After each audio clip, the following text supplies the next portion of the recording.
Hello friends, welcome to the technical market wedge channel.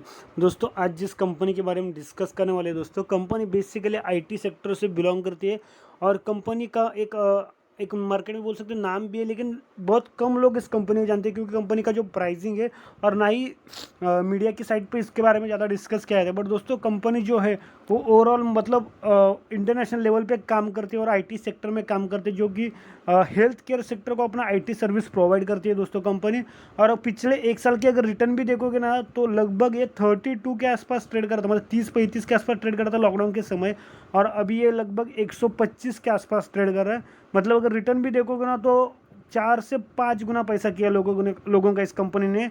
और company का business भी ऐसा है कि लॉकडाउन के समय में भी कंपनी का बिजनेस चालू था। स्टार्टिंग में थोड़ा सा डाउनग्रेड आया स्टॉक, ये नहीं कि 50% से भी ज़्यादा का डाउन आया था, बट जैसे ही थोड़ा संवरने लगा, वर्क फ्रॉम होम चालू हो गया, तो कंपनी में एक धीरे धीरे धीरे करके बड़ा सा उछाल आया। तो देखते कंपनी है कौन सा, उसका डिटेल में एनालिसिस, और आने वाले कुछ दिनों में स्टॉक में और बड़ा धमाका होने वाला है दोस्तों। सो ओवरऑल जानकारी देखेंगे, उसका टेक्निकल फंडामेंटल सब देखेंगे, लेटेस्ट न्यूज़ देखेंगे। बस वीडियो में बने रहिए। जो लोग चैनल पर नए, चैनल को सब्सक्राइब कीजिए, बेल आइकन को दबाएं, ताकि हमारे नए और अपडेटेड वीडियो सबसे पहले आप तक पहुँचे। दोस्तों, हमने कुछ इंपॉर्टेंट वीडियो अपलोड किए थे, जिसमें से Intellect Design Arena Limited, Thyrocare Technologies और डावर इंडिया जैसे शेयर है, जिनका कुछ लेटेस्ट अपडेट था और कुछ अलग सी न्यूज़ थी, जिसके लिए स्टॉक इतने क्या बोल सकते हैं, मतलब ट्रेंडिंग में चल रहे थे स्टॉक। इनका टॉपिक थोड़ा चल रहा था, तो वो देख सकते हो कि क्या न्यूज़ थी, किस लिए स्टॉक भाग रहे थे। तो कंटिन्यू करते अपना आज का वीडियो। दोस्तों, अगर कंपनी का चार्ट देखिए आज के दिन का, तो 10 मई का डाटा ये और 3:30 की बात का डाटा है। 126.95 के आसपास ट्रेड कर रहा था। डाउनग्रेड है 3.95 पैसा, और परसेंट में देखोगे तो 2.98% का डाउनग्रेड है। लगभग ओपन हुआ था 131 के आसपास, और फिर थोड़ा ये आया है, मतलब एकदम से नीचे आया था 125 के आसपास, बट मार्केट क्लोजिंग होते होते ये 126 के आसपास जाके क्लोजिंग दिया। अगर 5 दिन की बात करोगे तो 5 दिन पहले ये 123, मतलब सेम रेंज में, एक बॉक्स रेंज में ट्रेड कर रहा है। अगर एक महीने की बात करोगे तो 111 पे ट्रेड कर रहा था, और बीच में तो ये लगभग 110 के भी आसपास था। और वहाँ से भी देखोगे तो एक महीने में एक मस्त में 16 रुपीज़ का जंप दिख रहा है आपको यहाँ पे। और 6 मंथ की डाटा देखोगे तो 6 मंथ पहले ये कितने पर ट्रेड कर रहा था, तो 73 के आसपास ट्रेड कर रहा था दोस्तों। और 73 कहाँ और ये कहाँ, मतलब लगभग 6 महीने में 50 रुपये का जंप है। और इतनी छोटी प्राइस वाले स्टॉक में 50 रुपये का जंप, मतलब एक अच्छी खासी जंप मानी जाती है दोस्तों।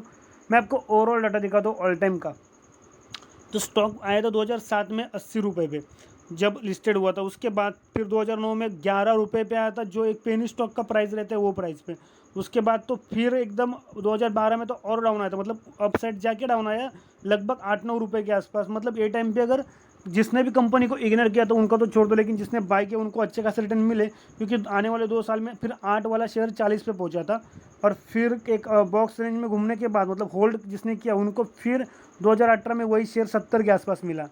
बट दोस्तों, जैसे जैसे कंपनी का बिजनेस ग्रो होते गया, इंप्रूवमेंट होता गया, तो कंपनी ने एक लॉकडाउन के बाद का जो क्या बोलते हैं पिकअप पकड़ा, एक ये पकड़ा, जंप पकड़ी है, वो मतलब उसके ऑल टाइम हाई के आसपास है। अभी ये उसके ऑल टाइम हाई की रेंज है, जो कि 125-26 है, उसके ऑल टाइम हाई की रेंज है। एग्जैक्ट प्राइस में आपको दिखाता हूँ ऑल टाइम हाई क्या है उसका। कंपनी कौन सी है, कंपनी आईटी सेक्टर से बिलोंग करती है और है फर्स्ट सोर्स सॉल्यूशन लिमिटेड, जो कि एनएससी के साइड पे शॉर्ट फॉर्म है FSL, जो कि आप अगर सर्च करोगे तो FSL के नाम से आपको मिल जाएगा एनएससी के साइट पे। और फुल फॉर्म की बात करोगे तो first source solution limited. Financial की बात करोगे कंपनी, तो first source solution limited is an business process management company headquarter in Mumbai, India. It is owned by RP Raju Group. First Source provides business process management in banking and financial services, customer service, telecom and media and healthcare sectors. मैंने आपको सिर्फ health care बताया, but company इतने अलग अलग sector को अपनी IT service provide करती है, जो कि किसको किसको है, बैंक और फाइनेंस सर्विस को। कस्टमर सर्विस मतलब ये टेली कॉलिंग हो गया ना, BPO टाइप रहता है ना अपना, वो कॉल सेंटर जैसे कि। बाद में टेलीकॉम एंड मीडिया सेक्टर और हेल्थ केयर, सबको ये आईटी सर्विस प्रोवाइड करता है। जैसे कि अपना ये आईटी सर्विस मतलब क्या होता है, उसमें टेलीकॉलिंग भी रहते हैं, क्योंकि टेलीकॉलिंग तो इन्होंने ऑलरेडी मेंशन किया ही हुआ है। जो बीपीओ टाइप सर्विस रहती है वो सर्विस, और बाकी अदर आईटी सर्विसेज। सीईओ देखोगे तो विपुल खन्ना जी उसके सीईओ है, 2001 में फाउंड हुई है। हेडक्वार्टर मुंबई में, उसकी सब्सिडरी देख सकते हो पेशेंट मैटर होल्डिंग्स, इससे तो समझेगा कि ये हेल्थ केयर सेक्टर से बिलोंग करती है। LCC first source advantage LLC बोला, हाँ, तो ये उसकी सब्सिडरीज है। और पेरेंट्स ऑर्गेनाइजेशन कौन सी है? RP Rajiv Goenka group, RPSG group. तो ये उसकी सब पेरेंट ऑर्गेनाइजेशन कंपनी जो 2 है। तो दोस्तों ये कंपनी का एक ओवरऑल जानकारी हमने देख ली। अभी देखते हैं और थोड़ा डाटा, और आने वाले कुछ दिनों में कंपनी का क्या रेंज रहेगा, क्या परफॉर्मेंस रहेगा। यहाँ पे NSE की साइड पर थोड़ा डाटा देख लो। Official first source solution limited FSL 126.95 पे ट्रेड कर रहा है। प्रीवियस क्लोजिंग देखोगे तो 130.85 की प्रीवियस क्लोजिंग है। ओपन 131.75 पे, हाई लगा है 131.75, मतलब जो ओपनिंग है वही उसका हाई है। लो की बात करोगे तो 125 का लो है। दोस्तों अभी कैसा है देखो, अगर वर्क फ्रॉम होम भी लगता है, अगर क्या बोलते हैं कोविड-19 का और तीसरा फेज़ भी आता है और फोर्थ फेज़ भी आता है, अगर लॉकडाउन कंटिन्यू भी रहता है, तो दोस्तों ये बैंकिंग सेक्टर है, फाइनेंस सेक्टर है, या फिर टेलीकॉम सेक्टर है, मीडिया सेक्टर, या फिर हेल्थ केयर रहने दो, इनका वर्क फ्रॉम होम तो चलेगा। हेल्थ केयर का तो नहीं, इनका तो डायरेक्ट चलता है, बट बाकी सेक्टर का वर्क फ्रॉम होम चलेगा। तो इनको ये क्या करती है, तो IT सर्विस प्रोवाइड कर, मतलब उनका काम चलेगा तो इनका भी काम चलेगा। तो बट वैसे इनका बिजनेस रुकने वाला है नहीं, ग्रोथ तो होने वाले। और उनका दोस्तों अगर आप देखोगे ठीक से, तो इनका क्वार्टर ऑन क्वार्टर बेसिस पे रिजल्ट है ना, उस पर ग्रोथ हो रही है। ये देख सकते हो Q2 के जो रिजल्ट थे वो कितने थे, नेट प्रॉफिट था 8,319। Q3 के रिजल्ट थे जो 10,770, मतलब लगभग 3,000 पॉइंट वैल्यूजन लैक्स की ग्रोथ है यहाँ पे। और स्टॉक ने पिछले साल भी डिविडेंड अच्छा खासा दिया, जो कि 2019 के कंपैरिजन में अच्छा था, ₹2.5 पर शेयर। और 2021 का भी डिविडेंड एक अच्छा खासा है, जो ₹3 पर शेयर है, जो उनका अच्छे से अच्छा डिविडेंड माना जाता है। मतलब डिविडेंड तो अच्छा दे रहा है स्टॉक। अगर शेयर होल्डिंग पैटर्न डीप में नहीं, मतलब ऊपर ऊपर से भी देखोगे, तो क्वार्टर ऑन क्वार्टर बेसिस पे थोड़ा सा शेयर होल्डिंग पैटर्न कम हुआ है, जो 0.05%। प्रमोटर की होल्डिंग कम हुई है, और पब्लिक की है 43.83%, जो लगभग 0.05% के 0.03% के आसपास बढ़ी है। और एम्प्लॉयज़ ट्रस्ट की होल्डिंग बढ़ी है कितनी, तो 0.07% के आसपास। मैं दोस्तों आपको देखने का बताने का ये है कि दोस्तों स्टॉक में आने वाले कुछ दिनों में उछाल आने का रीज़न ये है दोस्तों, कि स्टॉक का रिजल्ट लगने वाला है, वो भी कल लगने वाला है 11 मई को। देख सकते हो, to consider and approve the financial result for the period ended March 31, 2021। दोस्तों मैं आपको ये वीडियो शॉर्ट, मतलब ये आपको मैं शॉर्ट में बता रहा हूँ। अगर आपको लॉन्ग में दिखाना रहता तो मैं NSE के साइड पे जाके जो ऑफिशियली जो लेटर रहता है, जो ये बॉम्बे स्टॉक एक्सचेंज को जो बेचते हैं या फिर NSE को जो बेचते हैं, वो आपको लेटर से दिखा देता, लेकिन वो पढ़ने में और वो समझाने में बहुत टाइम जाता। उसमें इन शॉर्ट यही लिखा रहता है, ये जो 2 लाइन में लिखा है वही वो पूरे लेटर में मेंशन किया रहता है, कंपनी का नाम एंड ऑल्स। तो मैं आपको डायरेक्ट शॉर्ट में बताता हूँ, यो कि कोई वीडियो ज़्यादा लंबा ना हो, क्योंकि कैसे है पब्लिक को मेन पॉइंट पे बात करना अच्छा लगता है। ये बाकी का झमेला बता के कुछ मतलब नहीं रहता दोस्तों। फर्स्ट सोर्स लिमिटेड देख सकते हो, FSL IT सेक्टर का शेयर है, स्मॉल कैप शेयर है, और यहाँ पे देख सकते हो मॉडरेट रिस्क है। 126.55 पे ट्रेड कर रहा है। आज के दिन का लो है 125 का, हाई की बात करोगे तो 131 का लो है। अगर एक वीक का रिटर्न देखोगे तो एक वीक का रिटर्न इसका लगभग है 15% का रिटर्न है एक वीक में, जो एक अच्छा खासा रिटर्न है। 112 से लेके 133, 112 से लेके 133, एक वीक का 15% रिटर्न, मतलब काफ़ी ज़्यादा अच्छा रिटर्न है। अगर एक महीने का रिटर्न देखोगे तो 10% रिटर्न है, जो भी एक अच्छा खासा रिटर्न है एक महीने में। और एक साल का रिटर्न तो दोस्तों गजब का है, 316% के रिटर्न है एक साल में, जो स्टॉक 28 पे था दोस्तों। मतलब उसने एक साल में अपना मिनिमम लो बनाया था 28 का, और हाई लगाया 133 का। मतलब एक साल में 100 से भी ज़्यादा रुपए का जंप है इतने छोटे से शेयर में, कम प्राइस वाले शेयर में। ऑल टाइम्स की रिटर्न की बात करोगे तो ऑल टाइम के रिटर्न उतने खास नहीं है, जो 64% है। बट एक साल के रिटर्न तो हमने देख लिए जो काफ़ी गजब के, और 5 साल के रिटर्न भी अच्छे हैं, जो 206% के, 206% के। इंट्रेंसिक वैल्यू की बात करोगे तो करंट प्राइस उसका ज़्यादा है इंट्रेंसिक वैल्यू से, जो एक अच्छी बात नहीं है। रिटर्न एवरेज से अच्छे, डिविडेंड अच्छे है।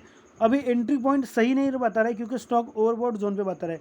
नो रेड फ्लैग्स फाउंड हो रहे हैं दोस्तों, मतलब कुछ डिफ़ॉल्ट का कुछ चांस नहीं फिलहाल। तो पी देखोगे तो 26.67 का पी है, जो हाई पी के नज़दीक है। सेक्टर का पी भी लगभग सेम है, मतलब कुछ ज़्यादा करेक्शन का माहौल नहीं दिख रहा है।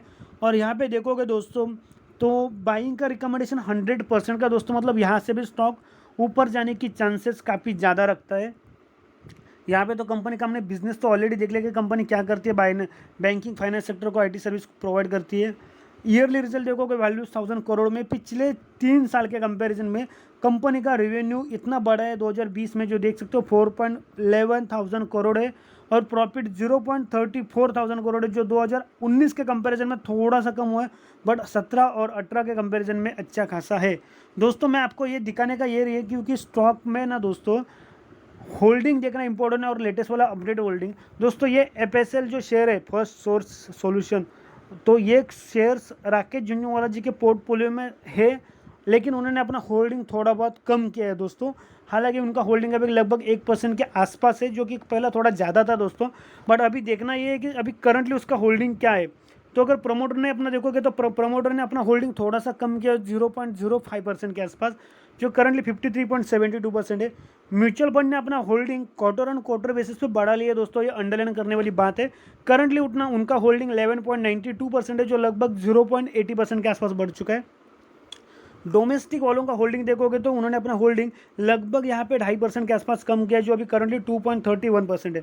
और दोस्तों मैं आपको हमेशा बोलता हूँ कि फॉरेन इन्वेस्टर का होल्डिंग देखना इंपॉर्टेंट है, क्योंकि वो लोग किस स्टॉक में इन्वेस्ट करते हैं या फिर उनका क्या सोच रहती है, क्या एनालिसिस रहता है, उससे अंदाजा चलता है कि स्टॉक आने वाले दिनों में क्या रिटर्न दे सकता है। यहाँ पे देख सकते हो फॉरेन वालों ने अपना होल्डिंग कितना बढ़ा लिया है दोस्तों। फॉरेन वालों ने अपना, ये तो रिटेल वाले हो गए, फॉरेन वालों का होल्डिंग देखोगे तो उन्होंने अपना होल्डिंग 8.32% से बढ़ा के 10.45% कर लिया, जो लगभग 2% के भी ऊपर है, मतलब 2.10% उन्होंने अपना होल्डिंग बढ़ा लिया है। तो दोस्तों एक देखोगे तो फॉरेन वालों ने काफ़ी ज़्यादा मात्रा में अपना होल्डिंग बढ़ा लिया है, जो एक अच्छी बात है।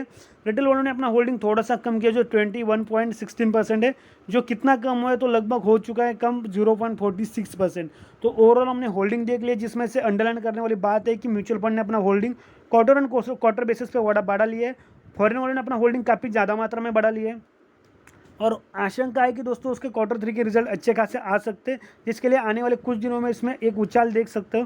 बाकी इन्वेस्ट करना नहीं करना आपका डिसीजन है, बट इन्वेस्ट करने से पहले अपने फाइनेंशियल एडवाइजर से डिस्कस जरूर कीजिए, फिर इन्वेस्ट कीजिए, मार्केट में स्टडी कीजिए, एनालिसिस कीजिए। और किसी भी स्टॉक में इन्वेस्ट करोगे तो होल्डिंग रखने का होल्ड के साथ पेशेंस रखिए।